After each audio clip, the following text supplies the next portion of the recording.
বাবু, চলো না ওটা করি। কি করব? বিয়ের পর বর বউ যেটা করে। যদি ব্লাড বের হয় তখন? আরে পাগলি, কিছু হবে না। প্রথম প্রথম একটু কষ্ট সব মেয়েরাই পায়। তবু আমার ভয় করছে।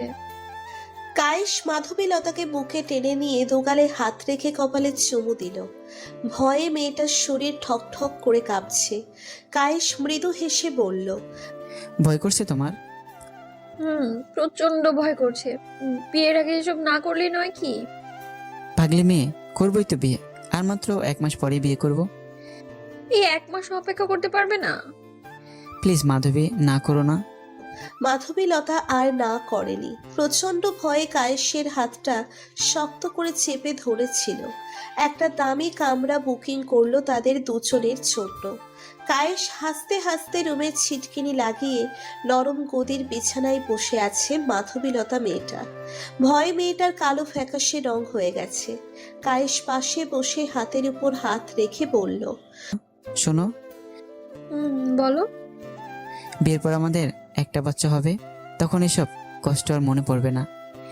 হুম আচ্ছা, যাও ড্রেস চেঞ্জ করে আসো। আমি তোমার জন্য অপেক্ষা করছি বসে। তোয়ালে নিচ দিকে টানতে টানতে রুমে ঢুকলো। কায়েসের শরীরে শুধু একটা শর্ট প্যান্ট।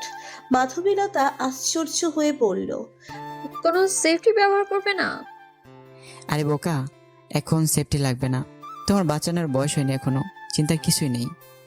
তবু সেফটি নিলে ভালো হতো। লাগবে না বললাম তো। রাখছো কেন? কই রাখলাম? বিছানায় আসো। তাহলে এমন কথা বলছো কেন? মাঝরাতে মাধবীলতা তোয়ালে বুকে জড়িয়ে গোসল করতে চলে গেল। গোসল করতে করতে ভাবছিল, বিয়ের আগে কি এসব করা ঠিক হলো? না না, কায়েস তো আমার ভবিষ্যৎ স্বামী হবে। কায়েসের অধিকার আছে আমার শরীরে। চুলগুলো মাথা নিচু করে মুছতে মুছতে কায়েসের দিকে তাকালো। ছেলেটা ঘুমন্ত অবস্থায় কত সুন্দর নিষ্পাপ লাগছে দেখতে, কিন্তু কিছুক্ষণ আগে এই ছেলেটাই আমাকে জানোয়ারের মতো খুব লেখাচ্ছিল। ভালোবাসলে কেউ এরকম ভাবে তার গার্লফ্রেন্ডকে ব্যবহার করে কিনা জানি না আমি, তবে তার চোখে আমি নিজেকে খুঁজে পাই। ধর্ষণ করলো নাকি উপভোগ করলো বোঝা কঠিন। আয়নার সামনে দাঁড়িয়ে নিজেকে বিশ্বাস হচ্ছিল না। কিছুক্ষণ আগে বয়ফ্রেন্ড তাকে কি ক্ষতিটা করেছে। ঠোঁটটা কামড়ে রক্তারক্তি অবস্থা করে দিয়েছে। গালেও দাঁত দিয়ে কামড়ের দাগ পড়ে গেছে। বিছানার কোণে বসে কায়েসকে ধাক্কা দিয়ে ডাকার চেষ্টা করছে। ঘুমের ঘোরে কায়েস বিরক্ত নিয়ে বলল, কি হয়েছে? নিজেও ঘুমাবেন, অনেকে ঘুমাতে দিচ্ছ না? আমার বাসায় যেতে হবে, আম্মু আব্বু চিন্তা করছে হয়তো। একদিন বাসায় না গেলে কিছু হবে না, আসো ঘুমাও। না কায়েস, আমার সারা শরীর প্রচন্ড ব্যথা করছে। চলো না, একটু আমায় বাসা পর্যন্ত দিয়ে আসবে, চলো না। বসো, আমি শার্ট প্যান্ট পরে রেডি হয়ে আসতেছি। বিরক্তিকর চেহারা নিয়ে কায়েস বের হলো। রাস্তা দিয়ে খুঁড়িয়ে খুঁড়িয়ে হেঁটে যাচ্ছে মাধবীলতা। কায়েস রাগ দেখিয়ে বলল, অভিনয় করে হাঁটতে হবে না, স্বাভাবিকভাবে হেঁটে চলো। সত্যি আমার হাঁটতে অসুবিধা হচ্ছে, আমাকে একটু পাজা করে করে নাও না, হাঁটতে পারছি না তো। এভাবে গেলে চলো, না গেলে এখানে রাত কাটাও। মাধবীলতা যদি ছেলে হতো অবশ্যই রাতটা রাস্তাতেই কাটিয়ে দিত। কায়েসের ব্যবহারও কেমন জানি খারাপ হয়ে যাচ্ছে। প্রথম রুম ডেটে যদি আগ্রহ কমে যায়, তাহলে আমার চরিত্রের কালো দাগ কোনো দিনও মেশাতে পারবো না। বাসার কাছে আসতেই কোনো কিছু না বলে সিগারেট ধরিয়ে টানতে টানতে চলে যাচ্ছে কায়েস। কায়েসের এমন ব্যবহারে মাধবীলতা অন্যমনস্ক হতে লাগলো। এত অবহেলা কেন করছে আমার? কায়েসের চাহিদা মিটে গেছে বলে কি আমাকে অবহেলা করছে? দরজায় কলিং বেল দিতে হলো না, হালকা ধাক্কা দিতেই দরজা খুলে গেল। তার মানে মাধবীলতার আম্মু আব্বু এখনো জেগে আছে।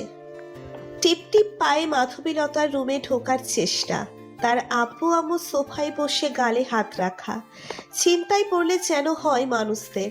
না দেখার ভান করে মাধবীলতা সিঁড়ি বেয়ে ওপরের রুমে চলে যাচ্ছিল। হঠাৎ পেছন থেকে ডাক পড়ল, মাধবীলতা, এত রাত্রি করে বাড়ি ফিরলে কেন? কোথায় ছিলে সারা রাত? মাথা নিচু করে বলে, জি আব্বু, বান্ধবীর বাসায় ছিলাম কিছু পড়া বুঝে নেয়ার জন্য।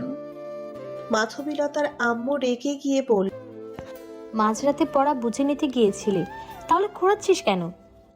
ও, বকছো কেন? একটাই তো মেয়ে, হয়তো কোথাও পড়ে গিয়ে ব্যথা পেয়ে গেছে। যাও ঘুমিয়ে পড়ো, কাল তো কলেজ আছে, সকাল সকাল উঠতে হবে। তুমি আর লাই দিও না।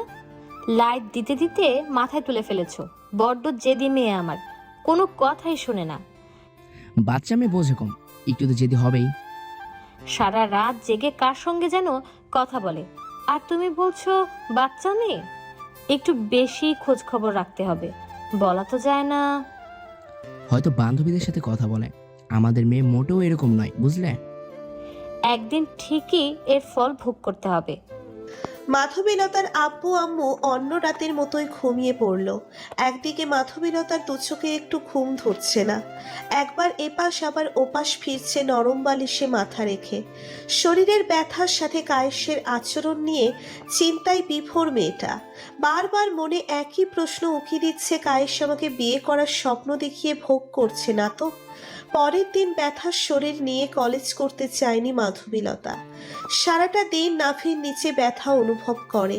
দিনের পর দিন কেটে যাচ্ছে, বাড়ছে কায়েসের শারীরিক ক্ষুধা। প্রতিনিয়ত রুম ডেটের অফার, যা মাধবীলতা একদমই পছন্দ করে না। সপ্তাহে 2-3 বার করে রুম ডেট। ভালোবাসার বদলে মনে হয় যেন ধর্ষণ করছে। একদিন প্রশ্ন করলো, মাধবী কি ভাবছো? 1 মাস হয়ে গেল, কিন্তু তুমি এখনো বিয়ে করতে চাচ্ছ না আমাকে। শুধুই কি দেহের লোভ তোমার? চাকরি পেলেই বিয়ে করব। এনিওয়ে, তোমার চিন্তা করতে হবে না। তুমি শুধু আমাকে একটু আদরের স্পর্শ দিয়ে তাতেই চলবে। আদর নাকি দেহ ভোগ করার কথা বলছো তুমি? তোমার দিব্যি, আমি তোমাকে বিয়ে করব। শুধু চাকরিটা পেতে দাও, তারপর দেখবে তোমাকে রাজরানী করে রাখবো। আমার দিব্যি কাটতে হবে না। এমন কোনো সময় নিজের জন্য আমার ব্যবহার করনি তুমি। পিরিয়ড চলাকালীনও তুমি আমার নর পশুর মতো ভোগ করেছো, কিছুই বলিনি, কারণ আমি তোমাকে ভালোবাসি। আমার চোখের জলেরও কোনো মূল্য নেই তোমার কাছে। ভালোবাসায় এ তো একটু একটু হবেই। বারবার ভালোবাসার দোহাই দিয়ে ছেলেটা মাধবীলতাকে বিয়ের নাম করে ধর্ষণ করে যাচ্ছে। এখন আর মাধবীলতাকে মেসেজ অথবা ফোন দেওয়ার গুরুত্ব মনে করে না। প্রতিদিন যদি একই খাবার বারবার দেওয়া হয় তাহলে সেটার প্রতি ঘৃণা ধরে যায়। তেমনি মাধবীলতার প্রতিও কায়েসের ঘৃণা ধরে গেছে। কিছুদিন আগে তার জন্মবার্ষিকী গেল, সেদিন রাত 4টে পর্যন্ত জেগে থেকেও কোনো মেসেজ ফোন পায়নি। মেসেজ ফোন করার থেকেও বড় কিছু আশা করেছিল, যা করলে মাধবীলতা আশ্চর্য হয়ে যাবে। বাধ্য হয়ে নিচে থেকেই ফোন দিলে ওপাশ থেকে নরম কণ্ঠে ভেসে আসলো, কাঙ্ক্ষিত নাম্বারটি এখন ব্যস্ত আছে। বালিশ চাপা শব্দহীন কান্না, আর কিছুক্ষণ পরেই ফোন অন করে দেখা কোনো মেসেজ আসলো কিনা। কাঁদতে কাঁদতেই ঘুমিয়ে যায় মেয়েটা। ভোর সকালে উঠে যখন আয়নার সামনে দাঁড়িয়ে দাঁত দেখতে দেখতে ব্রাশ করছিল, হঠাৎ করেই বমি বমি ভাব অনুভব করলো। হালকা মাথা ঝিমুচ্ছে, মনের ভেতর অজানা আতঙ্কের একটা ভয় কাজ করছে। কায়েস বলেছে এই বয়সে বাচ্চা হবে না, কিন্তু এমন কেন লাগছে যেন পেটের ভেতর কেউ আসছে? মিথ্যে বলো না তো? মাধবীলতার আম্মুর রুমে হয়রানির মতো খুঁজতে লাগলো। প্লিলের পাতা পেয়ে ওড়নার নিচে লুকিয়ে এনে পানি দিয়ে সব কয়টা খেয়ে ফেললো। দিন দিন মাধবীলতার শরীর আরো গুরুতরভাবে অসুস্থ হতে লাগলো। দিনের অর্ধেক সময় বাসাতেই থাকার চেষ্টা করে, কারণ মাঝে মাঝেই সেন্স হারিয়ে যায়। মনের ভেতর একটাই ভয়, বাড়িতে কোনোভাবেই এই বিষয় জানতে দেওয়া যাবে না।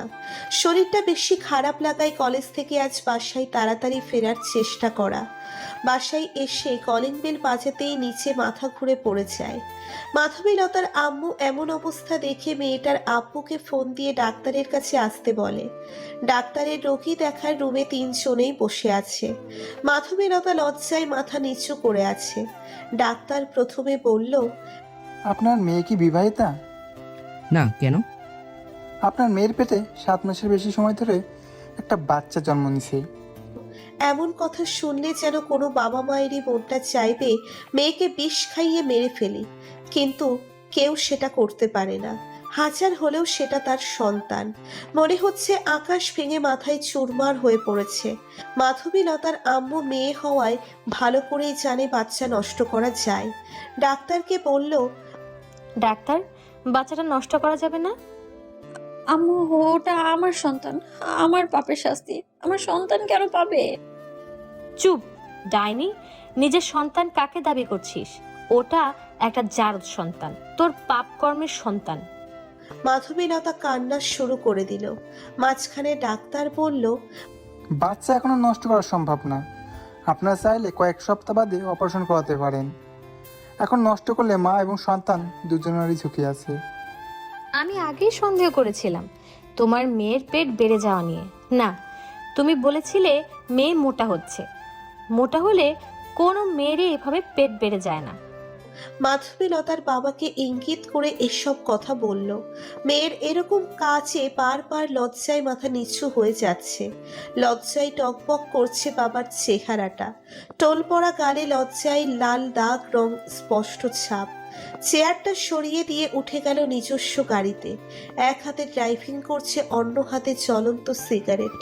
মাধবীলতা তার বাবার দিকে তাকিয়ে আছে। সে লোকটা তার মেয়ের মায়াবী মুখখানা দেখলে সিগারেটের কথা ভুলে যেত। অন্য দিনের মতো আজও মুখ থেকে টান দিয়ে নিয়ে বাহিরে ফেলে দিল। সাহস হয় কিভাবে তোর সিগারেট ফেলে দেওয়ার? আব্বু, গালে হাত রেখে কাঁদছিল মাধবীলতা। যে বাবা তাকে মামনি ছাড়া ডাকতো না, আজ তার মুখে তুই শব্দটা শুনে কান্না আটকাতে পারেনি। ছি, তোর মতো মেয়ে যেন কোনো বাবা মা না পায়। তুই হয়তো জানিস না, একটা বাবা মা তাদের সন্তানকে নিয়ে কত স্বপ্নই না দেখে থাকে। টপ করেই একটা ফোঁটা চোখের জল কালো জুতোয় ছড়িয়ে পড়ে। সহজেই কোনো পুরুষ কাঁদে না। গাড়িটা থামিয়ে হন হনিয়ে বাবা মা বাসার ভেতরে চলে গেল। নীরব কান্নায় ভেসে দিচ্ছে নরম বালিশটা। সন্ধ্যা পেরিয়ে রাতের অন্ধকার নেমে এসেছে। রুমের সব লাইটটা বন্ধ করানো।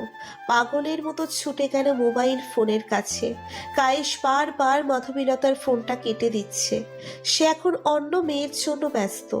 শেষে বিরক্ত হয়ে ফোনটা ধরেই মেজাজ দেখিয়ে বলল, তোমার কি কোনো কাজ থাকে না নাকি? সবসময় এত ফোন দাও কেন? আমাকে বিয়ে করতে পারবা? বিয়ে? কেন? তুমিই তো আমার বিয়ের স্বপ্ন দেখিয়েছো, অনেক কিছু করেছো আমার সাথে। এখন আমার চরিত্রটা রক্ষা করো। কখন? দেখো, আমি সিরিয়াসলি বলছি, আমি প্রেগনেন্ট। তুমি বলো, এই সন্তানে কি করবা? আমি এখন বিয়েটি করতে চাই না। আর তুমি একটা চরিত্রহীন মেয়ে, আমার সাথে শারীরিক সম্পর্ক করতে পারলে অন্যজনের সঙ্গেও করতে। কায়েস, চিল্লাও কেন? বাচ্চা নষ্ট করে দিলে সমস্যার সমাধান হয়ে যাবে। কায়েশ ফোনটা কেটে দিয়ে সিমটাই ফেলে দিল। মাধবীলতা টেবিল ল্যাম্পের উপর পিল বড়ি দেখে হাতে নিতেই দেখলো আউট অফ ডেট হয়ে গেছে পিলগুলোর। সব বাবা মাই তার সন্তানের ভালো চায়। অবশ্যই মাধবীলতাকে তার বাবা মাও একটা সুযোগ দিতে পারে। টিপটিপিয়ে তার আম্মু আব্বুর রুমে চলে গেল। কয়েকটা নখ দিতেই ভেতর থেকে ছিটকিনি খুলে দিল। বিষণ্ণতা মুখে তাকিয়ে আছে তার আম্মু। জড়িয়ে ধরে কেঁদে দিল। আবার কাঁদছিস কেন? যা হবার হয়ে গেছে, আমরা একটা না একটা ব্যবস্থা করবই। সরি আম্মু। পাগলি মেয়ে, চোখের জল মুছ। সরি আব্বু, সরি আম্মু। এখন থেকে তোমরা যা বলবে তাই শুনবো। মাধবীলতার আম্মু আব্বু নিজস্ব কিছু কথা বলল। আব্বু নড়ে চড়ে বসলো। হুট করেই তার আম্মু বলল, তোর বাচ্চা হওয়ার ডেট আর কিছুদিন পর। আমরা জারজ বাচ্চাটা ফেলে দিতে চাই। না আম্মু, এসব কি বলো তুমি? হাজার হলেও এটা আমার সন্তান। তুমি কি আমায় মেরে ফেলতে পারবে? এই না বললি যা বলবে তাই করব? আমার সন্তানকে আমি মারতে পারবো না। জারজ সন্তান, এই সন্তানের কি পরিচয় দিবি? যদি বড় হয়ে বাবার পরিচয় চায় তখন কি জবাব দিবি? আমার সন্তানকে আমার পরিচয় বড় করব। লোক সমাজে কি পরিচয় বড় করবি? সবার তো আর জানার বাকি নেই তোর এসব নোংরামির ঘটনা জানার। আমি বুঝবো সেটা। তোর যা ভালো মনে হয়। ওই সন্তান যেন কোনোদিন আমাকে নানি ডাকে না, বিধাতার কাছে এইটাই চাওয়া। প্লিজ আম্মু, একটু চুপ করবা? যদি মেয়ে জন্মই না হতো তাহলে হয়তো সমাজের সামনে মাথা নিচু করে হাঁটতে হতো না। আপু, তুমিও আমায় অবহেলা করছো। আমার একটা বন্ধু ছেলের সাথে বিয়ে ঠিক করছি। মাইনে অনেক ভালো। একবার বিয়ে হয়েছিল, বউ রেখে চলে গেছে। সংসারের কাজ তেমন তোকে কিছু করতে হবে না, শুধু একটা বাচ্চা মেয়ে আছে, তার যত্ন নিতে হবে। একটা ডিভোর্সি ছেলের সাথে বিয়ে? তো কি রাজকুমারের সাথে বিয়ে করতে চাচ্ছিস? মাধবীলতা দুহাত মুখে চেপে মাথা নিচু করে মুখ চাপা কান্না করছে। শুধু হু হু করে একটা শব্দ আসতেছে সোফায় বসা মাধবীলতার কাছ থেকে। মেয়েটা কয়েকদিনেই কেমন অগোছালো হয়ে গেছে। আগের মতো আর বাসায় দুষ্টুমিগুলোও দেখা যায় না। কলেজ থেকে এসেই আর বাচ্চাদের মতো তার আব্বুকে জড়িয়ে ধরে বাইনা করে না। আব্বু, আমার জন্য চকলেট আনো নাই কেন? আমি আর তোমার সাথে কথা বলবো না। মাধবীলতার আব্বু আর নিচু হাতে তুলে খাওয়াই না। যে মেয়েটা মার হাতে না খেলে ক্ষুধা মেটে না, সেই মেয়ে গত 2 দিন ধরে ঠিকমতো খাওয়া দাওয়া করে না। চুলগুলো শুষ্ক হয়ে গেছে, চোখের কোটরে চলে গেছে চোখের মণিগুলো, ঘন কালো দাগ চোখের নিচে। একটা মেয়ের সব থেকে মূল্যবান সম্পদ অহংকার, তার দেহ। আজ মাধবীলতা বুঝতেছে। নিচের রুমে বসে মাধবীলতা চিৎকার করে কান্না করছে। মাধবীলতার রুমের দরজায় ঠক ঠক নক পড়ল। ছিটকিনি খুলে দিতেই দেখতে পেল তার আম্মু। খুশিতে আত্মহারা হয়ে গেল মাধবীলতা। হাতে প্লেটের উপর আর একটা প্লেট দিয়ে ঢেকে রেখেছে কিছু একটা। মাধবীলতার চোখের পানি মুছে বিছানায় উঠে বসলো। তার আর সহ্য হচ্ছে না, কখন তার আম্মু খাইয়ে দেবে সেই আশায় প্লেট টেবিলে রেখে চলে যাচ্ছিল। চেহারা না ফিরিয়েই বলল, পড়ার টেবিলে রেখে গেলাম, খেয়ে নিস। আম্মু, ওই মুখে আম্মু ডাকবি না, লজ্জায় আমার মাথা নিচু হয়ে যায়। তোর মতো কলঙ্কি মেয়ের মুখে আম্মু ডাক মানায় না। আমি 2 দিন ধরে না খেয়ে আছি আম্মু। জানো না তোমার হাতে না খেলে ক্ষুধা মিটে না। প্লিজ খাইয়ে দাও না আম্মু, প্লিজ।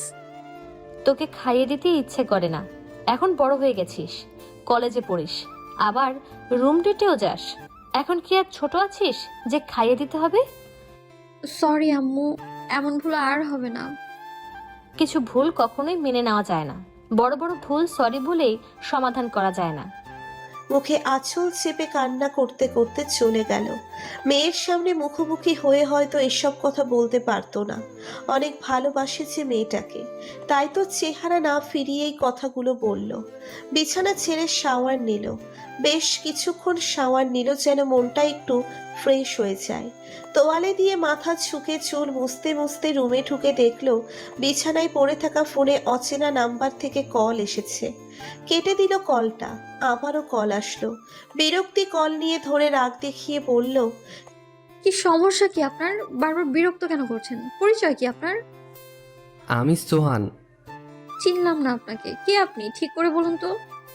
কেন, আপনার বাবা মা আমার সম্পর্কে আপনাকে কিছু বলেনি? আমার সাথেই তো আপনার বিয়ে ঠিক করা হয়েছে, আপনার বাবার বন্ধুর ছেলে। ও হ্যাঁ, চিনতে পেরেছি।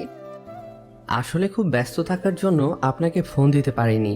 একা হাতে সংসারের সব কাজ আর পিচ্চি বোনটার দেখাশোনা, এক কথায় বলতে গেলে ব্যস্ততার ওপর সময় কাটে। তবে হ্যাঁ, আমাদের যখন বিয়ে হবে তখন আপনাকে রান্নার কাজে হেল্প করতে পারি। আমার হাতের রান্না অনেক ভালো। বিয়ের আগে এত স্বপ্ন? আপনাকে এখন যে কথাটা বলবো শুনলে বিয়েই করবেন না আমাকে? বলুন তাহলে। কিছু বলার আগেই ব্যালেন্স শেষ হয়ে গেল। সোহান ছেলেটা ভাবছে মেয়েটা কি খুব গুরুত্বপূর্ণ কথা বলতে চেয়েছিল, বলেও বলতে পারলো না। ঘড়িতে এখন 12টারও বেশি বাজে। মনে হয় না কোনো ফ্যাসিলোড খোলা আছে। এত রাতে গোসল করে ঠান্ডা ঠান্ডা লাগছে। কাঁদতে কাঁদতে ঘুমিয়ে যায় সেদিনের মতো। সোহান ছেলেটা আর কল করে না। বিজনেসম্যান লোক, বিজনেস নিয়ে হয়তো ব্যস্ত, অথবা তার পিচ্ছি মেয়েকে নিয়ে। আজ মাধবীলতা নাভির নিচে প্রচন্ড ব্যথা অনুভব করছে। প্রসব ব্যথায় মেয়েটা বিছানার চাদর টেনে ধরে আছে। চিৎকার করে বলে উঠল, আম্মু, আমার আর ব্যথা সহ্য করতে পারছি না আমি। চিৎকারে পুরো বাড়ি নড়ে ওঠার মতো। পাগলের মতো হন্তদন্ত হয়ে ছুটে আসে তার আম্মু। তার আব্বু অফিসের কাজে ব্যস্ত। ক্যালেন্ডারের দিকে চোখ যেতেই দেখলো লাল মার্ক করা। নিচে লেখা আমার কিউট বাচ্চাটার হওয়ার ডেট। মাধবীলতার আম্মু ভয়ে কাঁপছে, মাথা থেকে ঘাম ঝরছে। 17 বছর বয়সী একটা মেয়ে এত কম বয়সে বাচ্চা হতে গিয়ে যদি নিজের মেয়েটাকেই হারায়। ফোন তুলে তাড়াহুড়ো করে মাধবীলতার আব্বুর নাম্বার টাইপ করে। কল দিল, রিং হচ্ছে কিন্তু ফোন তুলছে না। মাধবীলতার আব্বু মিটিংয়ে থাকায় কলটা কেটে দিয়ে আবার মিটিংয়ে মনোযোগী হয়ে সবাইকে বোঝাচ্ছে। কাপা কাপা হাতে মেসেজ করলো, প্লিজ কলটা ধরো, মাধবীলতার খুব গুরুতর অবস্থা। মেসেজ দেখে কিছুটা ভয় ঢুকে গেছে মনের ভেতর। কিছু হলো না তো মেয়েটার? এবার কল করতেই ধরলো। ওপাশ থেকে মাধবীলতার আম্মু বলল, হ্যালো। তোমার কণ্ঠ কেমন জানি ভারী ভারী লাগছে। কি হয়েছে মাধবীলতার? কোনো দুর্ঘটনা ঘটলো না তো? আমি মাধবীলতাকে নিয়ে জিয়া মেডিকেল নিয়ে যাচ্ছি। ওর শরীরটা খুব খারাপ। জিয়া মেডিকেল কেন? ফোনে সব বলা সম্ভব না। তুমি প্লিজ তাড়াতাড়ি চলে আসো। মাধবীলতার আব্বু এসে দেখে তার স্ত্রী একটা বেঞ্চিতে বসে ঝুঁকে কান্না করছে। পিঠে হাত রাখতেই চমকে উঠল। স্ত্রীকে চড়িয়ে ধরে চোখের জল মুছে দিয়ে বলল, সৃষ্টিকর্তা আছে আমাদের সাথে। তিনি আমাদের মেয়ের কিছু হতে দেবে না, তার উপর বিশ্বাস রাখো। ভাবছিলাম আমাদের মেয়ের বাচ্চা হলে কি করব। চিন্তা করো না, আমি একটা না একটা ব্যবস্থা ঠিকই করে দেব। সমাজে কিভাবে মুখ দেখাবো? তারা যদি প্রশ্ন করে বিয়ের আগে কিভাবে বাচ্চা হলো তখন? বললাম তো চিন্তা করো না, আমি আছি তো সব কন্ট্রোল রাখার জন্য। তার স্ত্রীকে শক্ত করে বুকে জড়িয়ে ধরে আছে। হু হু করে কান্না করছে। কান্নায় তার শার্ট ভিজে চুপসে যাচ্ছে। ডাক্তার বেরিয়ে এলো। মাধবীলতার আম্মু চোখের জল লেপটে লুপটে মুছে বলল, ডক্টর, আমার মেয়ে এখন কেমন আছে? বাচ্চার মা একদম সুস্থ আছে, কিন্তু কিন্তু কি ডক্টর, এভাবে চুপ থাকবেন না। সরি, আমরা মাকে বাঁচাতে গিয়ে বাচ্চাকে বাঁচাতে পারিনি। আপনারা চাইলে পেশেন্টের সাথে দেখা করতে পারেন। ডাক্তার চলে গেল। বিধাতার কাছে লাখ লাখ শুক্রিয়া। স্বামী স্ত্রী মিলে দুজনে মাধবীলতার রুমে ঢুকে মিষ্টি একটা হাসি দিল। মাধবীলতা তাদের দেখে ওঠার চেষ্টা করলো। তখন তার আম্মু বলল, উঠিস না, ডক্টর তোকে রেস্ট নিতে বলেছে। আমার বাচ্চা কই? কই আমার বাচ্চা? পাগলের মতো বলতে লাগলো। দীর্ঘশ্বাস ফেলে তার মাধবীলতার আম্মু বলল, তোর বয়স কম হয় বাচ্চা হয়ে মারা গেছে। তুই ভালো আছিস, এটাই অনেক আমাদের কাছে। মিথ্যা, মিথ্যা বলছো তোমরা। আমার বাচ্চাকে তোমরাই মেরেছো, তাই না? কোথায় রাখছো বলো? এতে মিথ্যা বলার কি আছে? তোমরা তোমরা ডক্টরকে ঘুষ দিয়েছো, তাই না? প্লিজ ফিরিয়ে দাও আমার বাচ্চাটাকে, প্লিজ।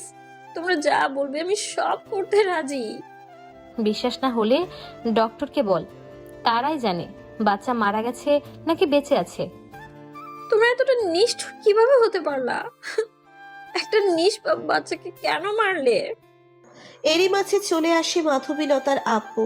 মাধবীলতার সন্তান হারানোর ভয় লক্ষ্যই করেনি তার আব্বু বাহিরে চলে গেছে কখন। ফল হাতে রুমে ঢুকলো। মামের কি কথা হচ্ছে? দেখো না, তোমার মেয়ে কি সব আবল তাবল বকছে। আমরা নাকি ওর বাচ্চাকে মারার জন্য ঘুষ দিয়েছি। হ্যাঁ, তোমরাই মেরেছো। তোমরা খুনি। চুপ, একদম চুপ। বুঝাও তোমার মেয়েকে, কিছুতেই বুঝতেছে না জারজ বাচ্চাটা মারা গেছে। শোন, বাচ্চাটার মুখ থেকে মা ডাক শোনার ভাগ্যটা হয়তো তোর কপালে ছিল না, তাই মারা গেছে। যদি তোর ভাগ্যে থাকতো তাহলে অবশ্যই মা ডাক তো শুনতে পেতি। ভাগ্যের সাথে খেলা করে সবাই জিততে পারে না।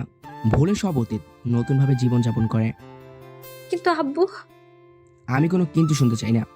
বিয়ের জন্য নিজেকে রেডি করো, আর মাত্র 6 দিন পর তোমার বিয়ে।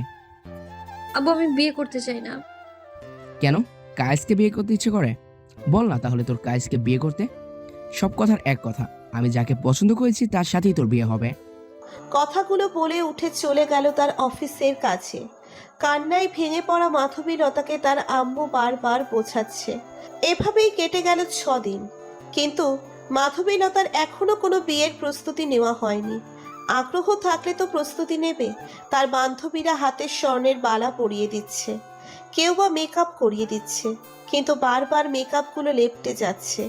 এত কান্না করলে হয়, তার বান্ধবীর মন্তব্য। বান্ধবীরা মিটিমিটি হেসে হেসে ফুলশয্যা রাতের দুষ্টু মিষ্টি গল্পের কথা বলছে। বাম হাতে শক্ত করে ধরে আছে বিষের বোতল। হয় কায়েসের সাথে পালাবে, নয়তো বিষ মানে মৃত্যু ঘটবে। কায়েসকে বারবার কল দেওয়ার চেষ্টা, প্রথম কয়েকবার কলটা গেলেও ধরেনি। মেসেজ দিল, মরা মুখ দেখার জন্য রেডি থাকো তাহলে। হঠাৎ করেই তার আম্মু রুমে ঢুকে বলল, তোমরা সবাই বাইরে যাও। জি আচ্ছা আন্টি। বাম হাতটা দে। সোহান তোর জন্য স্বর্ণের আংটি পাঠিয়েছে। মনের ভেতর এক অজানা ভয় কাজ করছে। ঠোঁটে ঠোঁট চেপে ধরে মাথা ঝাঁকিয়ে না বলে দিল। জোর করে বাম পিঠের পিছন থেকে আনতেই অবাক হয়ে গেল। বিশ্বের বোতল ধরে আছে। সর্বশক্তি দিয়ে ডান গালে থাপ্পড় বসিয়ে দিল। মাধবীলতার চোখে পানি টলটল করছে। 5 আঙ্গুলের ছাপ স্পষ্ট বোঝা যাচ্ছে। হারামজাদি, আত্মহত্যার চেষ্টা করিস। থাক বন্দি হয়ে রুমের ভেতর। বিয়ে না করে চেয়েও বিয়ে হয়ে গেল। বাসর ঘরে ঘোমটা দিয়ে বসে আছে মাধবীলতা। মুখ ধুকপুক ধুকপুক করছে ভয়ে। সোহান রুমে ঢুকে ছিটকিনি লাগিয়ে দিল। ছিটকিনি লাগানোর শব্দে ঘোমটার আড়াল থেকে মুখ তুলে তাকালো সোহানের দিকে। গলা ছাড়িয়ে কাশি দিল। কিন্তু কোনো সারা শব্দ না পেয়ে সোহান ছেলেটা আশ্চর্য হয়ে মনে মনে ভাবল। অভদ্র পরিবারের মেয়ে নাকি, সালামও করলো না। বিছানায় উঠে বসে কাঁধে হাত রেখে বলল, আপনার কি নার্ভাস লাগছে?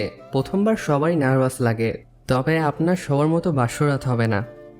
বলার আগে হাত সরিয়ে দিয়ে কাঁপতে কাঁপতে বলল, আমাকে ধরবেন না, দূরে থাকুন আপনি। ফুলশয্যার রাতে এমন কথা শোনার জন্য সোহান মোটেও প্রস্তুত ছিল না। মাধবীলতা এমন একটা কথা বলবে স্বপ্নেও কল্পনা করেনি।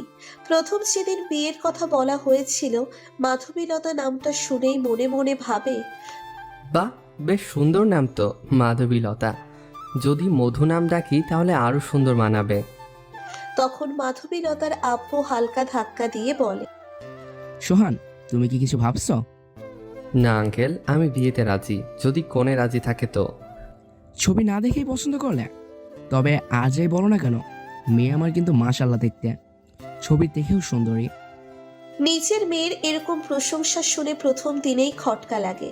এত রূপবতী হওয়া সত্ত্বেও কেন আমার মতো ডিভোর্সি ছেলেকে পছন্দ করলো বিয়ের জন্য? সোহান নীরবতা ভেঙে বলল, ছবি দেখে বাহ বাহ দিতে চাই না, এক সময় না হয় দেখা করব।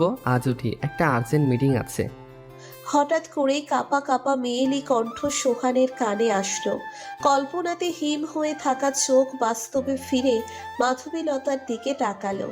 লাল বেনারসিতে পরীর মতো সুন্দর একটা মেয়ে তার কাছে বসে আছে। সোহানের বিশ্বাস হচ্ছে না 34 বছর বয়সেও এমন একটা ফুলের মতো মেয়ে পেয়েছে বউ হিসেবে। হাত বাড়িয়ে ঘোমটা তুলে দিয়ে অজান্তেই ঠোঁটের নিচে একটা চুমু দিতে গিয়েও থেমে যায়। মাধবীলতার ঠোঁটে আঙ্গুল চেপে পিছনে সরিয়ে দেয় মুখ। এসব কি করছেন? আমি আপনার বউ, কোনো পতিতা নই যে আমায় ভোগ করবেন আপনি। কিন্তু কেন? আমি আপনাকে স্বামীর অধিকার দিতে পারবো না। আর আপনার লজ্জা করে না এই বয়সে এত কম বয়সী মেয়েকে বিয়ে করতে? ছি! সরি, নিজের অজান্তেই চুমুটা দিয়েছিলাম। আমি বিয়ে করি আমার পিচ্ছি মেয়েটার জন্য। বিয়ের জন্য কেন? কিছু বুঝলাম না, পরিষ্কার করে বলুন। একদিন মাঝরাতে মাতাল হয়ে বাড়িতে ফিরে দেখলাম দরজাটা এখনো খোলা। নেশা করেন কেন? সম্পূর্ণ ঘটনা তো আগে শুনুন, তারপর প্রশ্ন। ভয় হলো মনে, পিচ্ছি মেয়েটার কিছু হলো না তো আবার। ছিটকিরি লাগিয়ে দিতেই হু হু করে কান্নার শব্দ ভেসে এলো কানে। পিচ্ছি মেয়েটা ফ্লোরে বসে হাঁটুর সঙ্গে মাথা ঠেকিয়ে কান্না করছে। মাথায় হাত বুলিয়ে দিয়ে প্রশ্ন করেছিলাম, মামুনি কাঁদছো কেন? কেউ কি মারছে তোমায়? জড়িয়ে ধরে কেঁদে বলে, আব্বু, তুমি পচা কি সব খাও? আমি ওসব পছন্দ করি না। কিভাবে বলি এইটুকু পিচ্ছি মেয়েকে? আমি ওর আম্মুর জন্য নেশা করি, আমাকে ছেড়ে অন্যজনের হাত ধরে পালিয়েছে। মুচকি এসে বলেছিলাম আর খাবো না। হালকা একটু মাথা তুলে বলে, প্রমিস করো। আবারও মুচকি হেসে বললাম প্রমিস, কিন্তু আবারও কান্না করা শুরু করে দিল। তখন বললাম, কাঁদছো কেন আবার? বললাম তো খাবো না। এই কান ধরছি। কান ধরে বলি, কান্না জড়িত কণ্ঠে বলে, জানো আব্বু, সবাইকে আম্মু নিতে আসে স্কুলে, শুধু আমার আম্মুই আসে না। কই গেছে আমার আম্মু? সেদিন কথা বলার ভাষা হারিয়ে ফেলেছিলাম। কিভাবে বোঝাবো তার আম্মু পরকীয়ায় আসক্ত হয়ে অন্যজনের হাত ধরে পালিয়েছে। সমস্যা নেই, আমি আপনার সন্তানের যত্ন নিব, কিন্তু বউয়ের অধিকার চাইবেন না প্লিজ। ধন্যবাদ আমাকে হেল্প করার জন্য। আমি ভার্জিন না, আমি একজন ইচ্ছাকৃত ধর্ষিতা মেয়ে। তবুও বিয়ে করেছেন কেন? আমি জানতাম না এই বিষয়টা। না জানারই কথা, আব্বু কখনোই জানাতেন না, কারণ জানলেই হয়তো না করে দিতেন বিয়ের প্রস্তাব। ছি, ঘৃণা হয় আপনাদের মতো মেয়েদের নিয়ে। দেহ নিয়ে কি বোঝাতে চেয়েছিলেন? আপনার বয়ফ্রেন্ডকে অনেক ভালোবাসেন, তাই না? আপনি কি করে জানলেন সে আমার বয়ফ্রেন্ড ছিল? আগে যার সাথে সংসার করতাম তারও একই কাহিনী, সেজন্যই তো অন্যের সাথে পালিয়েছে। আমি আপনার কাছে অধিকার চাই না, শুধু আমার সন্তানের যত্ন নিলেই হবে। হুম। পাশের রুম থেকে এনে মাধবীলতার কাছে শুইয়ে দিয়ে চলে গেল অন্য রুমে। আর সবার মতো তাদের সেই রাতটি সুখের হয়নি, ভাগ্য ছিল না হয়তো। ঘুমের ঘোরে মাধবীলতা ছটফট করছে, কপাল বেয়ে চুইয়ে চুইয়ে ঘাম টপ টপ করে পড়ে বালিশ ভিজে যাচ্ছে। স্বপ্নে দেখছে তার আব্বু কালো কোট পরে দাঁড়িয়ে আছে জিয়া মেডিকেলে। ডাক্তারের সাথে কি নিয়ে যেন কথা কাটাকাটি হচ্ছে। পকেট থেকে 1000 টাকার 3টে বান্ডিল বের করে দিয়ে ডাক্তারের হাতে ধরে দিল। ডাক্তার মাথা চাকিয়ে না না বলছে আর হাত ঠেলে দিচ্ছে। আরও 2টা বান্ডিল পকেটে পুরে দিল। ডাক্তারের মুখে এবার মিষ্টি একটা হাসি ফুটে উঠল। ডাক্তারের পেছন পেছন তার আব্বু যাচ্ছে। আশ্চর্য, মাধবীলতা বেডে শুয়ে আছে জ্ঞান শূন্য হয়ে। মাধবীলতার পাশের দোলনায় বেশ হাত পা নাড়িয়ে খেলা করছে একটা শিশু। দেখতে অনেকটা 80 বছরের বুড়ার মতো। মুখে হাতে পায়ে টেপ পেঁচিয়ে দিয়ে একটা থলিতে ভরে দিল। তার আব্বু হেঁটে যাচ্ছে বস্তি এলাকাতে, ডাস্টবিনে থলেটা ফেলে এদিক সেদিক তাকিয়ে চলে গেল। ঘুম থেকে ধর্মরিয়ে উঠে বসলো বিছানায়। চোখে হাত রাখতেই বুঝলো জলে ভেজে গেছে দু চোখ। পরদিন সকালে রান্নার কাজ শেষ করে যখনই তার নতুন মেয়েকে ডাকতে যাবে, তখন দরজার আড়াল থেকে ফিসফিসিয়ে কথা বলার আওয়াজ শোনে। দরজা হালকা ধাক্কা দিয়ে ভেতরে ঢুকে কোনো শব্দ ছাড়াই দেওয়ালের দিকে মুখ ঘুরিয়ে কথা বলছে তার পিচ্ছি মেয়েটা। হঠাৎ পেছন ফিরে তাকিয়ে বলল, নতুন, এই দেখো আমার বন্ধু। কিন্তু মাধবীলতা কিছুই দেখতে পারছে না। আর এই বাসায় 3 জন ছাড়া আর কেউ নেই বলেই মনে হয়, কারণ সুহান বলছে তার মা বাবা বলতে পৃথিবীতে কেউ নেই। তাহলে কার সাথে কথা বলছে?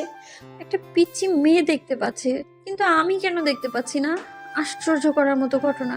আর বুঝলোই বা কি করে তার পেছনে দাঁড়িয়ে আছি? এসব চিন্তা মাথার ভিতর ঘুরপাক খাচ্ছে আমার। কথাগুলো মনে মনে বলতে বলতে নিচে নেমে এলো। অবৈধ সন্তান পেট থাকতে যতটুকু আবেগপ্রবণ হয়ে যায়, অথচ সৎ সন্তানের প্রতি একটু মায়া স্নেহ তার ভেতরে জন্মায়নি। ফুলশয্যার রাতে যখন সৎ মেয়েকে রেখে যায়, তখন থেকেই হিংসে হতো। কেন হিংসে হতো মাধবীলতা সেটার মানেই খুঁজে পাচ্ছে না। মাঝখানে বালিশ রেখে ঘুমিয়ে পড়ে মাধবীলতা। আহ বলে মৃদু গলায় ব্যথায় কোকিয়ে উঠল। পেঁয়াজ কাটতে কাটতে কখন সে নিজের আঙ্গুলটা কেটে বসেছে নিজেই বোঝেনি। মনে মনে গালি দিল, কি সব অলক্ষণে কাণ্ড ঘটছে এসব। কাল রাতের ভয়াবহ স্বপ্ন, তার সকালে ঘটনা, আবারও মাথায় চিনচিন ব্যথা অনুভব করলো মাধবীলতা। আজ আর রান্না করব না, বাহির থেকে খাবার অর্ডার দিলেই হবে। শরীরটা কেমন যেন ম্যাচ ম্যাচ করছে, মনে হয় একটু ঘুমের দরকার। সৎ সন্তানের রুমে ঢুকে দেখলো কার সাথে যেন এখনো কথা বলছে আর মিটি মিটি হেসে টেডি বিয়ার নিয়ে খেলা করছে। দরজায় দাঁড়িয়ে বলল, কি করছে আমার পিচ্চি আম্মুটা? এই তো আমার নতুন বন্ধুটার সাথে খেলা করছি। আম্মু আজ না আমার স্কুলে যেতে ইচ্ছে করছে না, আর একটু খেলি না প্লিজ। মনে মনে বললাম, কই নতুন বন্ধু? মেয়েটা মানসিক রোগী নাকি? কিসের শাস্তি দিচ্ছ আমাকে? তা বললে কি হবে? স্কুলে না গেলে স্যাররা বকা দেয় তো। চলো খাবে। স্কুল থেকে এসে তোমার সাথে খেলা করব। কথাটা বলে মাথা ঝুঁকিয়ে হেসে দিল।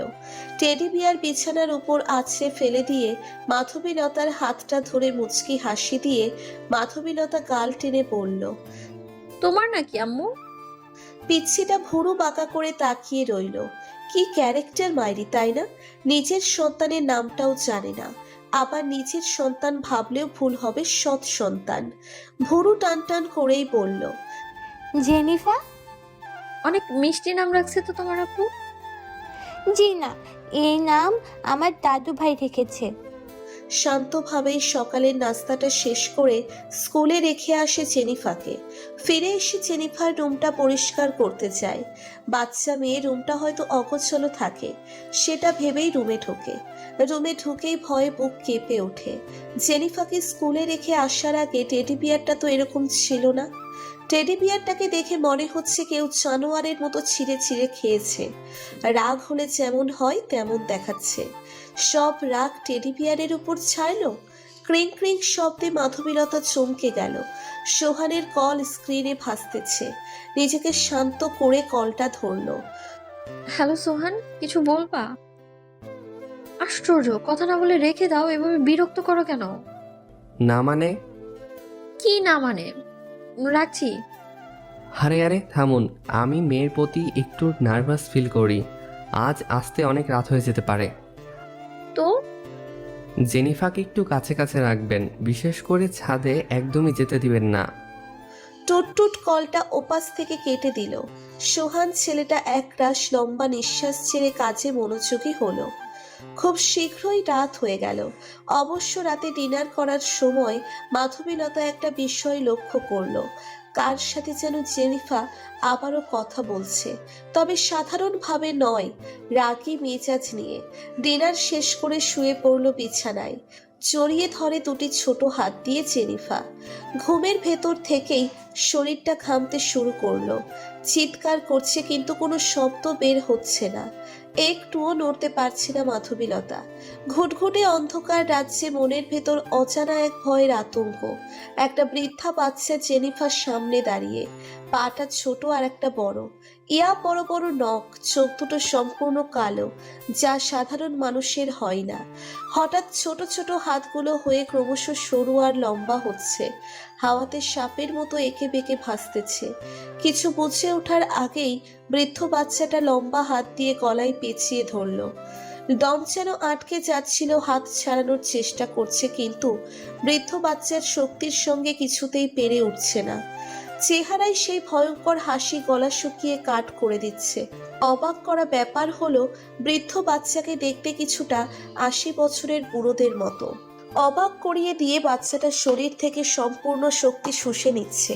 কপালের ভাঁজগুলো মিশে যাচ্ছে, আর আমি একটু একটু করে বৃদ্ধ হয়ে যাচ্ছি। বৃদ্ধ বাচ্চা এক যুবকে রূপান্তরিত হয়ে আশ্চর্য করে দিল। উঠে দাঁড়ানোর শক্তিটুকু হারিয়ে ফেলছে সে। মাজা কোমরে বাতের ব্যথার মতো অনুভূতি বুঝতে পারল। ফ্রক টেনে ছিঁড়ে বুকের উপর ধারালো খোঁচা খোঁচা নখ ডেবে দিচ্ছে। চিৎকার করতে গিয়েও গলা দিয়ে কোনো শব্দ বেরুচ্ছে না। আঙ্গুল কামড়ে ধরে কষ্ট সহ্য করছে। না বলে চিৎকার করে লাফ দিয়ে উঠে বসলো। ঘুমটা ভেঙে গেল। জোরে জোরে নিঃশ্বাস নিতে নিতে জাগ থেকে পানি ঢেলে সম্পূর্ণ একেবারে খেয়ে নিল। টেবিল ল্যাম্পে উপর রাখা ফোনটা ভাইব্রেশন হয়ে কেঁপে উঠছে। কাপা কাপা হাতে রুমাল দিয়ে মুখের ঘাম মুছতেছে। বলল, হ্যালো, কে?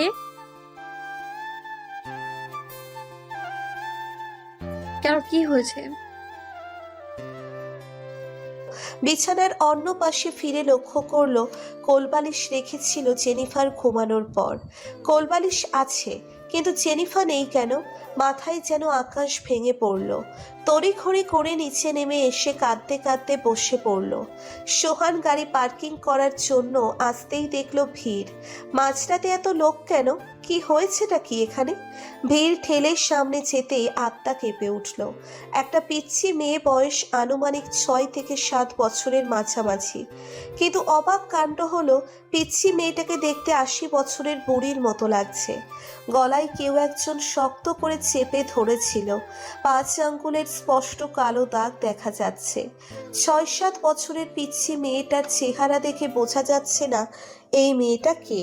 কোঁকড়ানো চুল সাদা হয়ে গেছে, চেহারায় বৃদ্ধদের মতো বয়সের ভাঁজ পড়ে গেছে। বুকের উপরে ধারালো কিছু দিয়ে ভেতর থেকে হৃৎপিণ্ডটা ছিঁড়ে বের করে নেওয়া হয়েছে। পাশে রক্তে ভেজা হাতের আঁচড়ের চিহ্ন। জীবনের মায়া কার না থাকে। অনেক চেষ্টা করেও মেয়েটা নিজেকে বাঁচাতে পারেনি। হাউমাউ করে কেঁদে দিল। এ যে তার নিজেরই দুষ্টু মেয়ে জেনিফা। দেখে চিনতেই পারেনি এটা তার আতুরে দুষ্টু মেয়েটা। বোঝা মুশকিল ৮০ বছরের বুড়ি নাকি ৬-৭ বছরের পিচ্ছি মেয়ে। বাসায় ফেরার সময় অনেকগুলো চকোলেট এনেছিল তার আদরের মেয়েকে দেবে বলে। চকোলেট পেয়ে খুশি হবে, তারপর জড়িয়ে ধরে গালে পাপ্পি দিয়ে কোলে বসে বলবে, আব্বু আব্বু একটা গল্প শোনাও না। আচ্ছা, এই মাধবীলতা মেয়েটার বাড়ির দরজায় পা রাখার পর থেকে কি সব অশান্তি আসছে আর আসছে। প্রথমত ভার্জিন না, তারপর আবার বিজনেসে অনেক বড় ক্ষতি, ব্যবসায় লাভ ক্ষতি হবে, কিন্তু আজ মাধবীলতার জন্য নিজের মেয়েটাকে হারালাম। পিচ্ছি মেয়েটার কি দোষ ছিল? তাকে কেন মাধবীলতার পাপকর্মের ফল ভোগ করতে হলো? সান্ত্বনা দিয়ে মাধবীলতা সোহানকে তাদের বাসায় রেখে আসে। ডাইনিং টেবিলে সোহান অন্যমনস্ক হয়ে শার্টের হাতায় চোখের জল মুছতেছে। প্লেট হাতে মাধবীলতা সোহানের সামনে দাঁড়িয়ে বলল, খেয়ে নিন, ডিম ভাজি করছি। হারে একটাও কথা বলবি না। আচ্ছা, তোর কি একবারও লজ্জা করলো না নিজের পাপ কর্মের শাস্তি একটা বাচ্চা মেয়েকে ভোগ করাতে? যেদিন যেদিন তোর মুখ দেখে অফিস গিয়েছি, প্রতিটা দিনই বিজনেস ডিল ক্যান্সেল কেন হয়? ঝনঝন শব্দে রুমটা ভরে গেল। প্লেটের সব কিছু ফ্লোরে পড়ে মাখামাখি অবস্থা। সোহানের মনটা চাচ্ছে পারলে একটা লাথি দিই, মেয়েদের সম্মান দেওয়ায় লাথি মারতে পারল না। যাওয়ার আগে সোহান শুধু একটা কথাই বলল, পারলে ভোর হওয়ার আগে নিজের মুখটা না দেখালেই খুশি হব। হুম। যত সব কোথা থেকে এসেছে যে পৃথিবীতে ভাগ বসায়। সকাল সকাল ঘুমচড়িত চোখে বিছানায় হাত বুলিয়ে দেখে তার বউ পাশে নেই। কই গেল মেয়েটা? যাই হোক, ভালোই হয়েছে, আপদ বিদেই হয়েছে। মেয়ের চিন্তায় ব্রাশ করেনি। সারা রাত কান্না করে 4:30 ঘুম চোখে নেমে আসে। গোসল করে ঠিক 10টায়। মেয়ের দাফন কাজ শেষ করে। বাসায় ঢোকার পর লম্বা করে কেউ একজন বাথরুমে কাপড় চোপড় ধুচ্ছে। সোহান কিছুক্ষণ ভাবতে থাকে, কাছের বুয়াকে তো কাল সকাল থেকে জয়েন করতে বলেছি, তাহলে কাপড় চোপড় ধুচ্ছেটাকে? ওকে দিয়ে দেখে মাধবীলতা বাথরুমে। রেগে গিয়ে বলে, তোকে না বলেছি আমাকে তোর মুখ দেখাবি না? কোথায় যাব? যেদিকে দু চোখ যায় সেদিকে চলে যা, তবুও তোর অভিশপ্ত মুখ আমাকে দেখাবি না। একটার একটা বিপদ লেগেই থাকে তোকে দেখলে। মাধবীলতা কাপড় কাছে বাদ রেখে মাথা নিচু করে কাঁদছে। সোহানের আগে কটমট করতে করতে চলে যাচ্ছিল। হঠাৎ পা পিছলে ফ্লোরে পড়ে সজোরে মাথা আঘাত পেয়ে জ্ঞান শূন্য হয়ে পড়ে থাকে। মাধবীলতা ভয় পেয়ে যায়। কেন বারবার এমন হচ্ছে?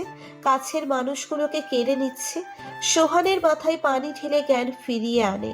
মাথাটা ঝিমুচ্ছে এখনো। মাথায় হাত রেখে একটু নড়ে চড়ে উঠে বসতে গেলে মাধবীলতা কাঁধে হাত রেখে বলে, আপনার এখন রেস্ট দরকার, উঠবেন না? কেন যাচ্ছিস না চলে? প্রথমে আমার মেয়েকে মারলি, এখন আমাকেও মারার ফন্দি করছিস? যাইনি। মাধবীলতা মাথা নিচু করে চলে গেল। এই 2 দিনে থাপ্পড় খাওয়াটা মাধবীলতার অভ্যেসে পরিণত হয়েছে। ক্রিং ক্রিং শব্দে কেঁপে উঠছে মাধবীলতার ফোন। স্ক্রিনে কায়েসের ছবি ভেসে উঠেছে। কায়েসের নাম্বার দেখেই রাখতে লাগলো। কলটা কেটে দিল, কিন্তু না, এ যেন থামার কোনো নামই নেই। সাইলেন্ট করে রাখলো ফোন। এবার আর কোনো কল আসেনি, সরাসরি একটি ভিডিও মেসেজ আসলো। ভিডিওটা দেখে মাধবীলতা শুকনো ঢোক গিলল। নিচে থেকেই কায়েসকে কল করলো। গাইস, তুমি কি চাও? এভাবে ব্ল্যাকমেইল কেন করছো? আর এই ভিডিওটাই বা কখন করলে তুমি? গোপনে করে রেখেছিলাম, যদি হঠাৎ ক্ষুধা লাগে তখন তো তোমাকে দরকার পড়বে নাকি? ক্ষুধা লাগে মানে? আমি কি পতিতা যখন ইচ্ছে ব্যবহার করবে আমায়? তা ঠিক জানি না, তবে সেলিব্রিটি না হতে চাইলে আরেকটি বার তো বিছানা আসতেই হবে। কি সব আবল তাবল বকছো তুমি? আমার বিয়ে হয়ে গেছে, আমার এখন একটা সংসারও আছে, তুমি প্লিজ ডিলিট করে দাও। আফসোস, কাল সকালে যখন ইউটিউবে দেখবে তোমার আর আমার উলঙ্গ ভিডিও, হয়তো তোমার লাশ ফাঁসিতে চলবে, নয়তো নষ্ট মেয়ে নামে এলাকায় ফেমাস হয়ে যাবে। একবার ভেবে দেখো, যুবক থেকে শুরু করে বয়স্ক লোক তোমার উলঙ্গ দেহ দেখবে আর মজা নেবে। তার থেকে ভালো আরেকটি বার। আমি রাজি। কোথায় দেখা করবে তাহলে? রেস্টুরেন্টে নাকি বাসায়? তুমি আমার বাসায় আসো। কোনো চালাকি চলবে না কিন্তু, তাহলে ভাইরাল করে দেব। কিছুক্ষণ নীরবতা রেখে কায়েস ওপাশ থেকে বলে উঠল, না না, সকালে কেন আসবে? তখন আমার স্বামী বাসায় থাকে। তুমি পারলে 12টার দিকে আসো। তখন ফ্রি থাকবো। কেন, তোমার কি অফিস নেই নাকি? তুমি কি আমার বিয়ে করতে চেয়েছিলে? চাকরি পেলে অথচ মাঝখান দিয়ে আমার সংসারে অশান্তি সৃষ্টি করলে। মাঝে মাঝে না মনের মাঝে প্রশ্ন জাগে, তুমি শুধু ব্যবহারের জন্য ভালোবাসতে, তাই না? হ্যাঁ, ব্যবহারের জন্য ভালোবাসতাম। আমি অন্যজনকে ভালোবাসি। তাকে বিয়ের প্রস্তাব দিলে তার বাবা মা বলে যেদিন নিজে পায়ে দাঁড়াতে পারবে সেদিন বিয়ে করার স্বপ্ন দেখবে। জানিস মাধবী, সেদিন অনেক অপমান হয়েছিলাম। তোর থেকে যতগুলো টাকা নিয়েছি সব দিয়ে চাকরির ব্যবস্থা করেছি। ঘুষ ছাড়া এখন কে চাকরি মেলে? আমাকে ছাড়া অন্য কোনো মেয়ে পেলে না? আমাকে কি তোমার শিকার বানাতে হলো? কি অপরাধ ছিল আমার? রাগ। মানে কার উপর রাগ ছিল? তোর উপর রাগ ছিল, খুব অহংকার ছিল তোর। অহংকারের কারণে মাটিতে পা পড়তো না। এক সময় তো সরি বলেছি সবাইকে। সেটাও না, মনে পড়ে প্রথম দিনের কথা? নতুন নতুন কলেজে ভর্তি হয়েছি, ধাক্কা লেগেছিল, বড় মাঠে থাপ্পড়টা মেরেছিলি, সেই প্রতিশোধের আগুন জ্বলছিল।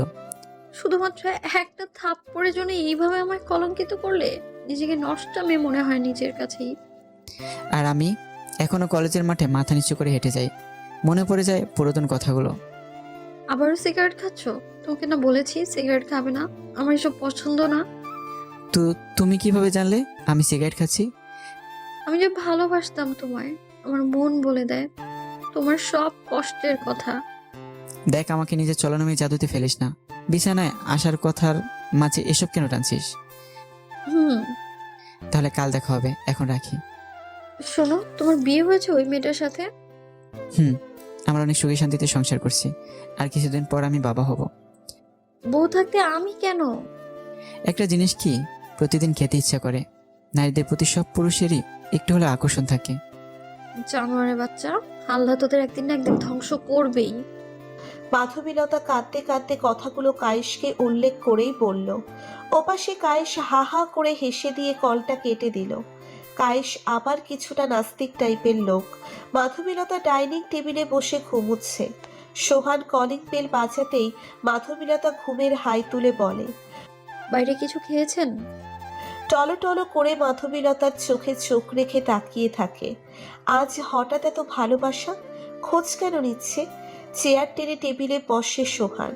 মাধবীলতা প্লেট উপর থেকে সরিয়ে নেয়, খাচ্ছে। মাধবীলতা তখন বলে, কালকে অফিসে যাবেন নাকি মিটিং আছে? হঠাৎ এমন প্রশ্ন কেন? না, এমনি বললাম আর কি। আর একটু ডাল দেবো? কাল থেকে আর রান্না করতে হবে না। এই পোড়া ডিম ভাজি আর টলটলে পানির মতো ডাল খেতে ইচ্ছে করে না। নতুন কাজের বউ আসবে, সেই এখন থেকে সব কাজ করে দেবে। হুম। আচ্ছা, একটা কথা বলি, কিছু মনে করবেন না। বলেন।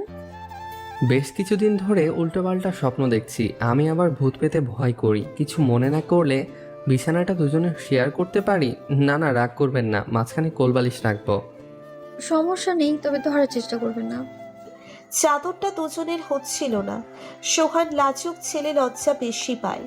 গটিসুটি হয়ে বাচ্চাদের মতো ঠকঠক করে কাঁপতেছে ঠান্ডা বাতাসে। মাধবীলতা সেলিংয়ের দিকে তাকিয়ে ভাবছিল কিছু একটা। সম্পূর্ণ চাদর তার গায়ে জড়িয়ে আছে। সোহানের এমতো অবস্থা দেখে বাচ্চারার প্রতি মায়া হলো। মাঝখান থেকে কোলবালিশ সরিয়ে দিল। কাঁপতে কাঁপতে জড়িয়ে ধরল মাধবীলতাকে। উষ্ণ গরম অনুভব পেয়ে আরো এটে সেটে গেলে মাধবীলতার সাথে। ঘুমন্ত অবস্থায় কাউকে এভাবে জাগানো উচিত নয়। একটু তো সহ্য করতেই হবে, এমন দুষ্টুমি যেহেতু বিয়ে করাবো। কিন্তু এটা একটু বেশিই হয়ে গেল না? মাধবীলতার বুকে মাথা রেখে ঘুমুচ্ছে। এক ঝটকায় সরিয়ে দিল সোহানকে। ধপাস করে পড়ে গেল ফ্লোরে। মাথায় ব্যথা পেয়ে আউচ শব্দটা বের হয়। মাধবীলতা ধমকানি দিয়ে বলে, ভারী অসভ্য তো আপনি, একা মেয়ে পেলেই সুযোগ তুলতে চান। দেখুন ম্যাডাম, আমি হয়তো ঘুমের মাঝে বুকে রেখেছি, তাই বলে এভাবে কেউ নিচে ফেলে দেয়? অদ্ভুত মেয়ে আপনি। ওয়েট, তার মানে আপনি ইচ্ছে করে বুকে মাথা রেখেছেন? তা না হলে জানলেন কিভাবে বুকে মাথা রেখেছে? এইটা তো বদ অভ্যাস, বুকে মাথা রেখে ঘুমানো। বিয়ে করেছি, এইটুকু সহ্য করতে পারবে না? অন্য কোনো ক্ষতি করব না, প্রমিস। শুধু বুকে মাথা রেখে ঘুমাবেন, তার বেশি কিছু না। বিছানায় শুয়ে চাদর চড়িয়ে বলে, একটু জড়িয়ে ধরি, নয়তো শীত করবে। মাধবীলতা অপেক্ষায় আছে কখন সোহান অফিসে চলে যাবে। বুকের ভেতর একটা ভয় কাজ করছে। যদি ধরা পড়ে যায় কায়েসের সাথে অবৈধ সম্পর্ক করার সময় যা করতে হবে গোপনেই কাজটা শেষ করে দিতে হবে। আয়নার সামনে দাঁড়িয়ে সোহান টাই বাঁধার চেষ্টা করছে। না হচ্ছে টাই বাঁধা, পায়ের পাতায় ভর করে টাই হাতের নাগালে আনার চেষ্টা করছে। সোহানের বুকের নিচে পড়ে থাকে মেয়েটা, হাত ঝটকানি দিয়ে সরিয়ে দিল টাই। রাগে গিয়ে বলল, বাহ, রাতে জড়িয়ে ধরে ঘুমানো আর দিনে অবহেলা, এসবের মানে কি? মানে একদম ক্লিয়ার, আমার কোনো স্বামীর অধিকার চাই না। তার মানে কি সব ব্যবহারের জন্য ছিল? কাল রাতে যেগুলো হয়েছিল সাধারণভাবে ছেড়ে দিব? কাল রাতের কথা ভুলে যাও, অজান্তেই হয়ে গেছে। আর হঠাৎ এত ভালোবাসা দেখানোর মানে কি বুঝি না। কাজের বুয়া আসলে সব কাজ বুঝিয়ে দেবে। টাই ঠিক করতে করতে চলে যাচ্ছে সোহান। দরজার কাছ থেকে না যেতেই আবারও কলিং বেল বেজে উঠল। মাধবীলতার রাগ হচ্ছে অনেক। কে আবার আসলো? কায়েস আসলো না তো? কিন্তু এত তাড়াতাড়ি তো আসতে বলিনি আমি। দরজা খুলে দিল একটা বস্তির মেয়ে দাঁড়িয়ে আছে। টসটসা লাল ঠোঁটে পান চিবুচ্ছে। পান চিবুতে চিবুতে মৃদু হেসে বলল, আপা, আপনি কি সোহান সাহেবের বউ? কিন্তু আপনার পরিচয়? আমি নতুন কাজের বুয়া। সাহেব আজ থেকে কাজ শুরু করার কথা বলছে। তা কি কি কাজ পারো? ঘর মোছা থেকে কাপড় চোপড় ধোয়া সব পারি। শোনো, ভদ্রতার সাথে কাজ করবা। কোনো ক্ষতি হলে বেতন থেকে কাট করবো। আর আমার অনুমতি ছাড়া আমার রুমে আসবে না। দরকার পড়লে নিজেই রুম পরিষ্কার করব, কিন্তু তোমার আসতে হবে না। কেন আপা? মুখের উপর কথা বলো কেন? আমি যা যা বলবো তাই করতে হবে। যাও, এখন থেকেই কাজে লেগে পড়ো। আর বাসি থালা বাসনগুলো ধুয়ে রাখো, তারপর সব রুম মুছে দেবে। মাধবীলতার রুমে এসে দরজা চেপে দিয়ে ফোনটা হাতে নিয়ে কায়েসের নাম্বারে একটা মেসেজ করলো। এখন আসতে পারো, ফ্রি আছি। সোহান চলে গেছে, তবে সাবধানে আসবি, নতুন কাজে বয়ে রাখছে। মেয়েটা একটু চতুর টাইপের। ওকে। পিছনের দরজা দিয়ে আসবা, আমি কোনো রিস্ক নিতে চাই না। কায়েস বাইকে বসে যাচ্ছে। আর সহ্য হচ্ছে না অপেক্ষা। এরকম একটা নাদুস নুদুস দেহের প্রেমিকা কি সবার কপালে জোটে? কখন যে পৌঁছবে। পেছনের দরজায় নখ পড়তেই খুলে দিল। মাধবীলতা কায়েসকে বলে জুতো ভেতরে নিয়ে আসতে, দেখে ফেললে সমস্যা হয়ে যাবে। জুতো না খুলেই কায়েস ঝাঁপিয়ে পড়ে। থামিয়ে দিয়ে বলে, না কাজ থামো, ভিডিও ডিলিট করো আগে, তারপর যা খুশি করতে পারো, আমি বাধা দিব না। প্লিজ আমাকে আর থামিও না, আমি তোমাকে ভালোবাসার রঙে রাঙিয়ে দিতে চাই। আগে ভিডিও। কথা বলা শেষ করার আগেই থামিয়ে দিয়ে গোলাপি ঠোঁটের সাথে নরম ঠোঁট লাগিয়ে দেয়। ভালোবাসার টানে দুজনেই সাড়া দিচ্ছে। মাধবীলতা মাতাল হয়ে যাচ্ছে কায়েসের ভালোবাসায়। নিজেকে একটু একটু করে কায়েসের কাছে সঁপে দিচ্ছে। যদি এটা অবৈধ না হতো তাহলে হয়তো অনন্তকালের জন্য ভালোবাসতো। বুকের ভেতর আগলে ধরে পিঠ খামচে ধরে কায়েসের। এদিকে কায়েসের কোনো ভ্রুক্ষেপ নেই, তার পিঠ পেয়ে রক্ত পড়ছে কিনা। চুলগুলো মুঠিতে ধরে ঠোঁট কামড়ে ধরে আছে। কাজল কালো রেশমি চুলের খোপা খুলে দিতে কোমর ছুঁয়ে গেল লম্বা চুলে। পিঠের উপর থেকে চুল সরিয়ে দিয়ে চুমুতে ভরিয়ে দিচ্ছে। ঠোঁটের শীতল স্পর্শে মাধবীলতা বারবার কেঁপে উঠছে। কাজের বুয়া রুম মুছতে মুছতে হঠাৎ মাধবীলতার রুমে উকি দেয়। ছি ছি, মেম সাহেব এসব কি করছে? ফেরেশতার মতো একটা ভালো স্বামী থাকতে অন্য একটা ছেলের সাথে পরকীয়া করছে। হঠাৎ করেই দরজায় পা পিছলে পড়ে যায়। দরজাটা সম্পূর্ণ খুলে গেল। দুজনেই একে অপরের দিকে তাকিয়ে আছে। বিছানায় এলোমেলো হয়ে থাকা চাদর দিয়ে নিজের দেহ ঢাকছে মাধবীলতা। তোতলাতে তোতলাতে বলে, তোমাকে বলেছি না আমার রুমে অনুমতি ছাড়া আসবে না?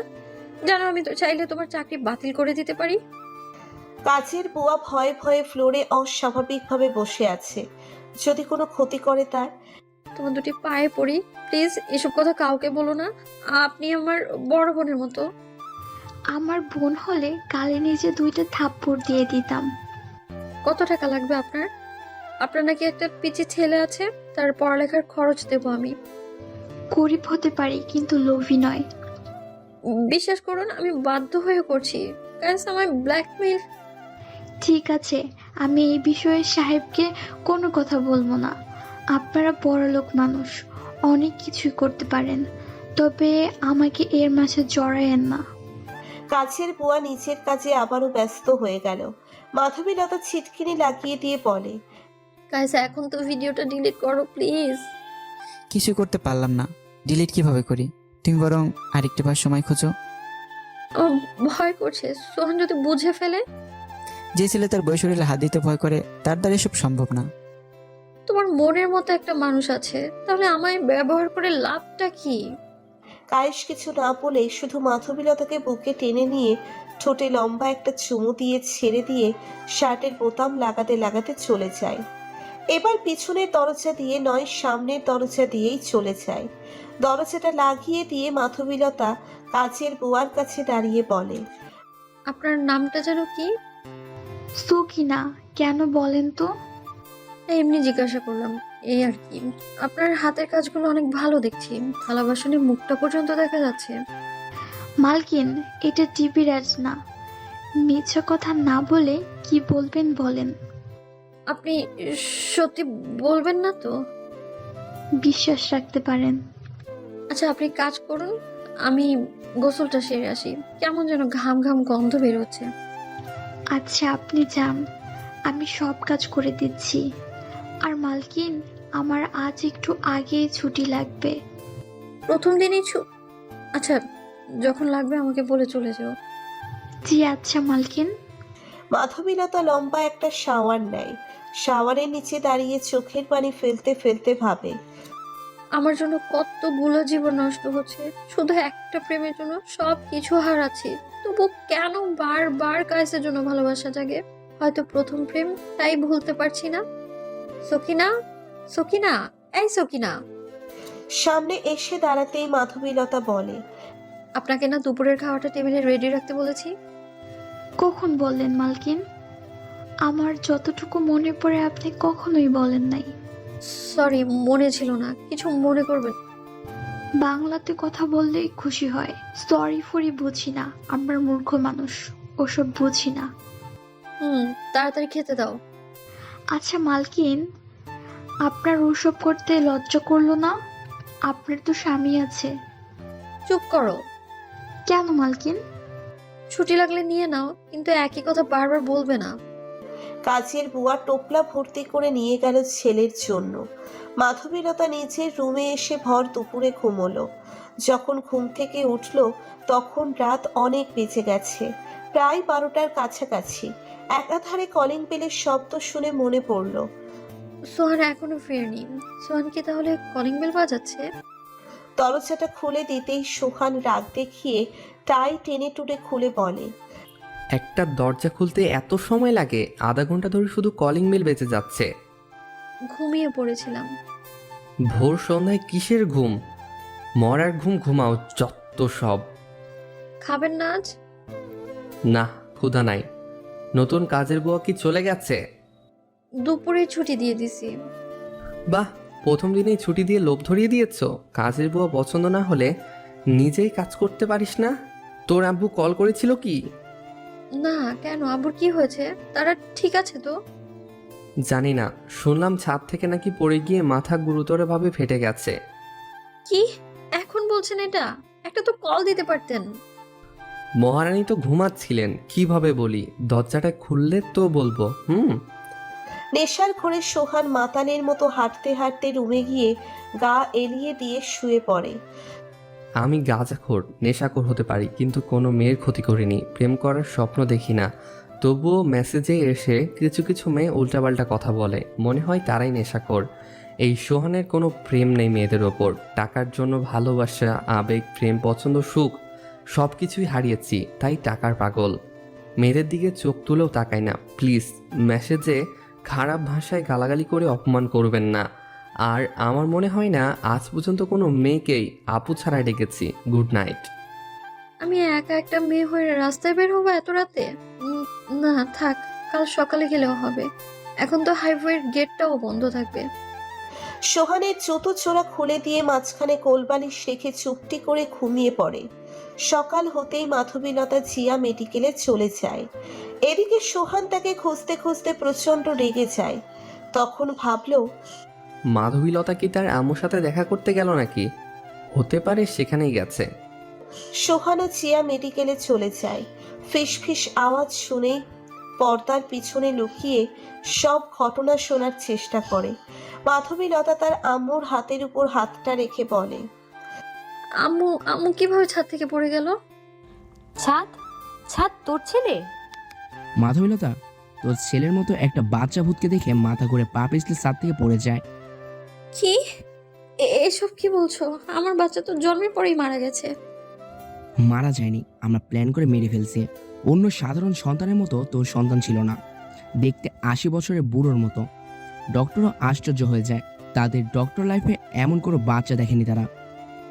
ও মাই গড, তার মানে আমি যে স্বপ্নটা দেখতাম সেটা কাল্পনিক কিছু ছিল না, আমাকে বোঝানোর জন্য জোর করে আমার স্বপ্নে আসতো। তার মানে তুই এমন স্বপ্ন দেখতে? এখন আমার কি হবে? মাধবীলতার মনে ভয় ধরে গেল। কিছু কিছু বুঝতে পারছে একটার পর একটা দুর্ঘটনা ঘটার পিছনে কারণটা কি। প্রথমে জেনিফা আম্মু টাকার জন্য মারা গেল, এরপর সোহানের বিজনেসে অনেক বড় ক্ষতি। যদি মেরে ফেলা না হতো তাহলে এসব হতো না। মাধবীলতা বলে ওঠে, তোমাদের একটা ভুলের জন্য সবার ক্ষতি হচ্ছে। কি দোষ করেছিল বাচ্চাটা? বাচ্চা না মেরে ফেললে তোকে বিয়ে দিতে পারতাম না। কেন? কি এমন দরকার ছিল মেরে ফেলার? ওইটুকু বাচ্চা জন্য একটুও মায়া লাগেনি তোমাদের? আমাকে পারতে মেরে ফেলতে? না, মায়া জন্মায়নি, কারণ দেখতে একদমই মায়াবী ছিল না, বুড়োদের মতো দেখতে ছিল। তাই বলে এমন একটা কাজ করবে? হ্যাঁ করেছি, বাধ্য হয়েই করতে হয়েছে। সোহান তোকে বিয়ে করতো না যদি তোর বাচ্চা হতো। কন্ট্রাক্ট পেপারে সাইন করতে হয়েছে। কোনোদিনও তুই কোনো সন্তান নিতে পারবি না, কারণ জেনিফা। আমাকে কেন এসব বলো নাই? বলার প্রয়োজন বোধ মনে করিনি, সেজন্য বলিনি। পর্দার আড়াল থেকে সোহান বেরিয়ে আসতেই বাবা মেয়ে দুজনের চোখের দিকে তাকালো। মাধবীলতার আব্বু সোহানের কাঁধে হাত রেখে বলে, জামাই বাবা কখন আসলে? থাক, আর ভালোবাসা দেখাতে হবে না, হাতটা সওয়ালেই খুশি হব। বোঝার চেষ্টা করো প্লিজ। কি বোঝানোর চেষ্টা করব? হায়, আপনার নষ্টা মেয়ে যে কিনা অন্যজনের সঙ্গে বিছানা শেয়ার করে, সেটা না হয় বাদ দিলাম, কিন্তু আপনার মেয়ের বাচ্চা হয়েছিল সেটাও বলেননি আমাকে। এইটুকু তো বলতে পারতেন। আমি কি আপনাদের মতো জানোয়ার? হ্যাঁ, তুমি নিজেকে খুব ভালো ভাবো। ডিভোর্স হয়ে গেছে একবার, তবুও ভালো বউ চাও। যত দোষ নন্দ ঘোষ, এখন তো আমারই দোষ হবে। সুমডেট করার সময় মনে ছিল না পেটে বাচ্চা হবে? চুপ করবেন প্লিজ। উনি আপনার শ্বশুর হয়, সম্মান দিয়ে কথা বলুন। অভদ্রের মতো কেন কথা বলছেন?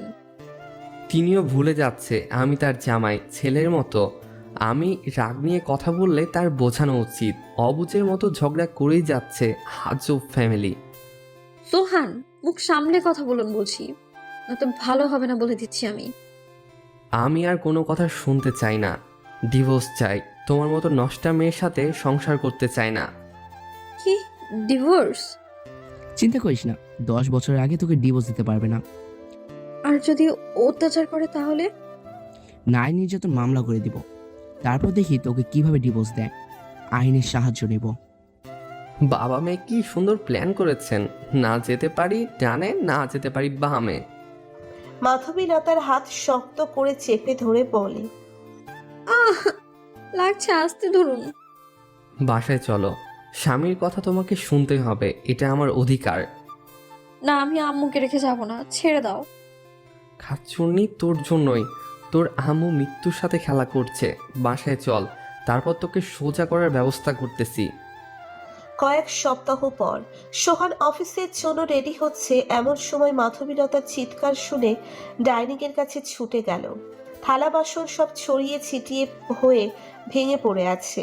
থতমত হয়ে বলল, কি হয়েছে তোমার?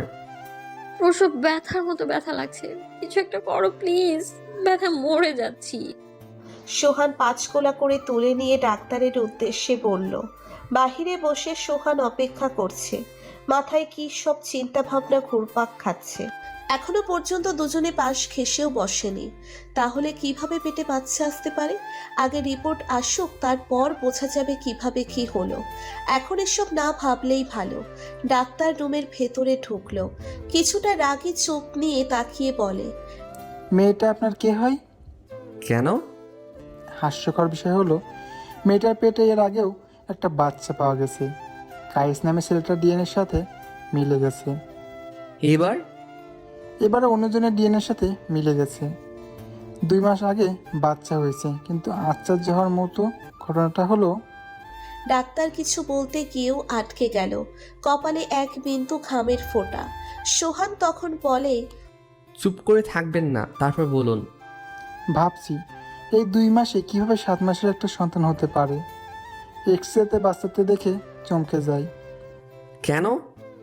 সাধারণ কোনো বাচ্চার মতো না, মনে হচ্ছিল যেন রঙিন ছবি, দেখতেও 80 বছরের বুড়োদের মতো ছবি।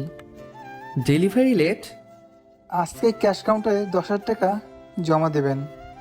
ওকে। সোহানের যেন কোনো আগ্রহই নেই, অফিসের কাজে ব্যস্ত।